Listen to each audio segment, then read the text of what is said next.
Thomas tweets, "Greetings from Sweden. It's 100 years since the First World War. Where are all the World War I movies?"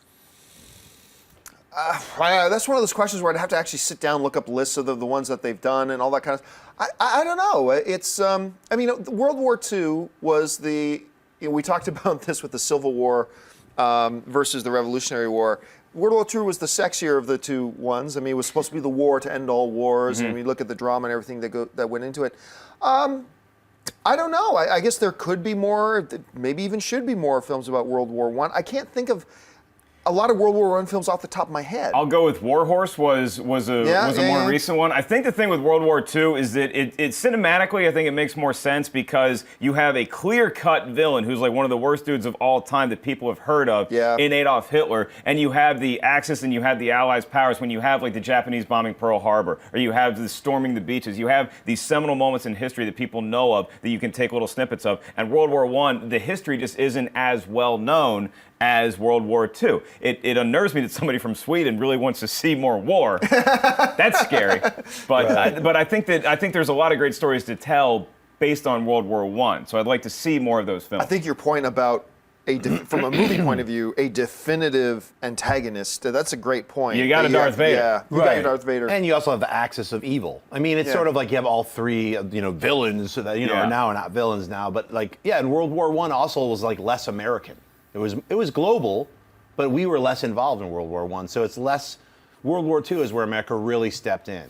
Right. So I mean, when you see a movie like Unbroken and you see all this horrible torture at these camps, it's like you're like, man, this is brutal. I mean, you have all these different facets in both World War I and World War II, which would make great stories. It's just we've also had a lot of history happen between World War I and World War II, and where we're at now. We had the Korean War, we had Vietnam, we had tons of civil rights, we had all these other things that we're seeing tons of movies about, which, we have a rich history of horror, which we need to mine constantly. We fight a lot. And Captain America was in World War II. So there you go. All right, what's next? Scott tweets, "How come we haven't seen anything about Ted 2, not even a trailer?"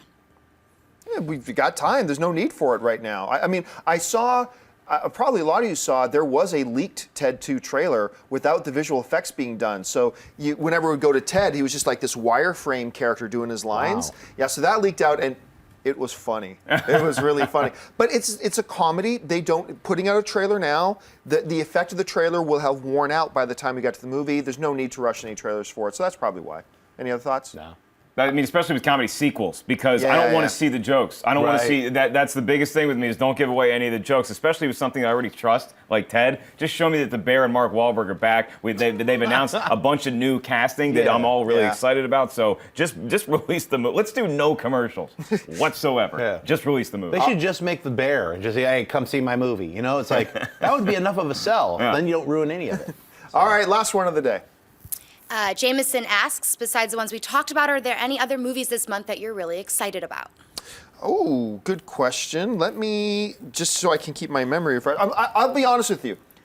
I'm looking forward to The Wedding Ringer. I have not seen that. I can't remember, one of our staff right now is off doing interviews for The Wedding Ringer as we speak, and I can't remember who. But I thought it looked terrible for the first 30 seconds of the trailer.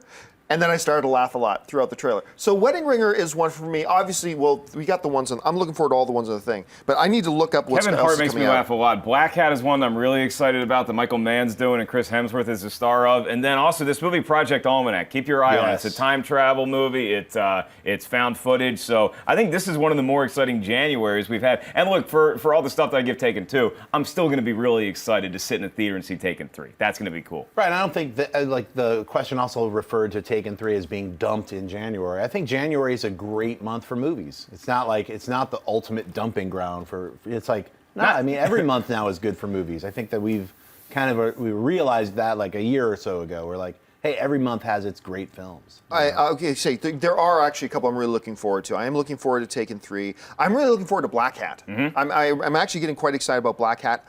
The reviews for Paddington have been through the roof. Awesome. So I'm actually far more excited about that now too. I already mentioned The Wedding Ringer. Really excited about Mordecai. No, I'm not.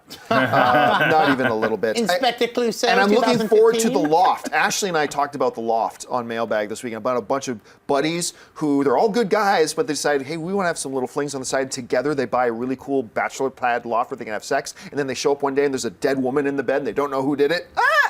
I think this looks really cool. Isn't that like that Jon Favreau movie with those guys in Vegas and a stripper gets killed and they're like, what do we do with the body? Remember that? Oh, very bad things. Yeah. It reminded me of that, but like just a little like scaled upwards with snooty businessmen. I think Paddington also walks in on a dead woman in the movie. So That's a horrible crossover. Hey everyone, if you liked this video, click that thumbs up button and make sure to subscribe to our AMC Movie News YouTube channel. It's free and helps you stay up to date with all the latest movie news, as well as our daily AMC movie talk show. Also, make sure that you follow us on Facebook and Twitter to stay up to date with all of our special promotions, contests, and prize giveaways.